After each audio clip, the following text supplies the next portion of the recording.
Hello বন্ধুরা, সবাই কেমন আছো? আশা করছি সবাই খুব ভালো আছো। তো আজকে দেখো এখানে আমি চিকেন নিয়ে নিয়েছি।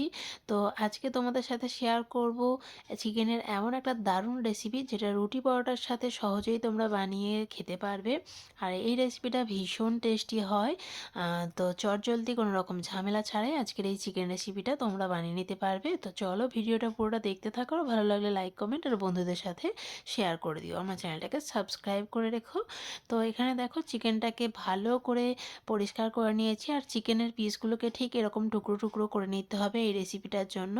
এখানে চিকেনগুলোকে ভালো করে ধুয়ে এর মধ্যে দিয়ে দিলাম দেখো 1 চামচ মতো ভিনিগার দিয়েছি, দিয়ে দিলাম পরিমাণ মতো নুন, আর দিয়ে দিলাম পরিমাণ মতো লঙ্কা গুঁড়ো আর পরিমাণ মতো হলুদ গুঁড়ো।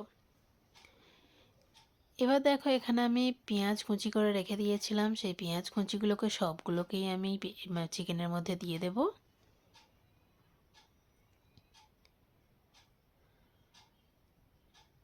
আজকের এই চিকেনের রেসিপিটা রুটি পরোটার সাথে খাওয়ার জন্য একদমই পারফেক্ট আর ভীষণ টেস্টি। তো চলো এবার দিয়ে দিচ্ছি, এখানে আমি 2টো টমেটো কুচি করে রেখেছিলাম সেটাও অ্যাড করে দিলাম, আর দিয়ে দেবো আদা আর রসুন বাটা।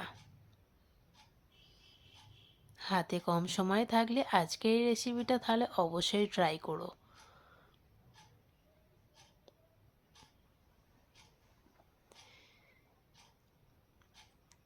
এবার দিয়ে দেবো এর মধ্যে আমি সরিষার তেল।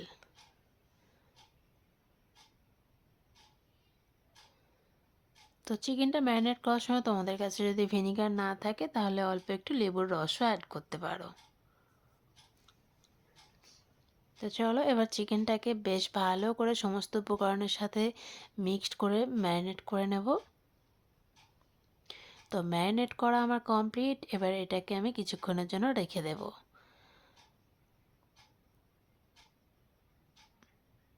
এদিকে দেখো আমার বাবা মিষ্টি নিয়ে চলে এসেছে, তো আমি একটু খেয়েই ফেলি। উফ, পান্তুয়া খেতে ভীষণ ভালো লাগে, আর পান্তুয়াটা খুব ভালোও ছিল। তো চলো এদিকে আবার কড়াটাকে বেশ ভালো করে গরম করে নিয়েছি, গরম করে দিয়ে দিলাম সরিষার তেল। তো আজকের এই রেসিপিটা আমি সরিষার তেলেই করব, তোমরা চাইলে সাদা তেলেও করতে পারো। তবে আমি সবসময় যেটা বলে থাকি চিকেনের যে কোনো রেসিপির জন্য সরিষার তেলই হচ্ছে বেস্ট। তো চলো তেলের মধ্যে দিয়ে দিলাম ফোড়নে একটা তেজপাতা আর একটু গোটা গরম মশলা। এবার ম্যারিনেট করা চিকেনটাকে দিয়ে দেবো তেলের মধ্যে, দিয়ে এবার ভালো করে নাড়াচাড়া করে কষে নেব।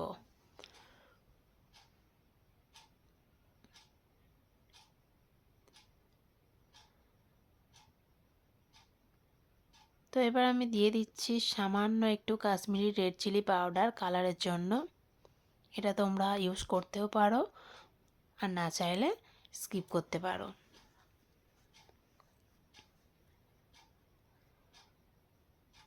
এবার এটাকে আমি ঢেকে দেব। এইভাবে ঢাকা দিয়ে করলে কি হয়, চিকেনটা বেশ ভালো করে নরমও হয়ে যায় আর টেস্টটাও ভালো আসে। তো চলো ঢাকাটা খুলে এবার একটু নাড়াচাড়া করে নেব। তো আজকের এই চিকেন রেসিপিটা যতটাই সহজ ততটাই টেস্টি, ভীষণ টেস্ট। মানে তোমরা না বানালে বুঝতে পারবে না। এইভাবে চিকেন রেসিপিটা একবার অবশ্যই ট্রাই করো, আর রুটি বা পরোটার সাথে খেও। আর কেমন লাগলো অবশ্যই আমাকে কমেন্টে জানিও। তো দেখো চিকেনটা এখানে আমি একটু ভালো করে নাড়াচাড়া করে কষিয়ে নিচ্ছি। এদিকে দেখো চিকেন থেকে জল ছেড়ে গেছে। এই জলটাকে একেবারে নাড়াচাড়া করে শুকনো করে নিতে হবে। তো আমি শুকনো করেও ফেলেছি, দেখতেই পাচ্ছ। চিকেনে এখনও পর্যন্ত আমি কোনো জল অ্যাড করিনি। চিকেন থেকে যে জল বেরিয়েছিল তাতেই চিকেনটা কষানো হয়ে গেছে। এবার এর মধ্যে আমি দিয়ে দেবো সামান্য একটু জল, কারণ এই আজকের এই চিকেন রেসিপিটা খুব একটা ঝোলঝোল হবে না, কারণ রুটি পরোটার সাথে খাওয়ার জন্য একটু মাখা মাখা হলেই বেশি টেস্ট হয় আর কি। তো চলো খানিকটা জল দিয়ে দিয়েছি, এবার এটাকে ফুটিয়ে নেব। দেখতেই পাচ্ছ এদিকে ফুটতেও শুরু হয়ে গেছে। এবার উপর থেকে আমি দিয়ে দেবো কুচি করে রাখা ধনেপাতা, আর সামান্য একটু গুঁড়ো গরম মশলা দেবো।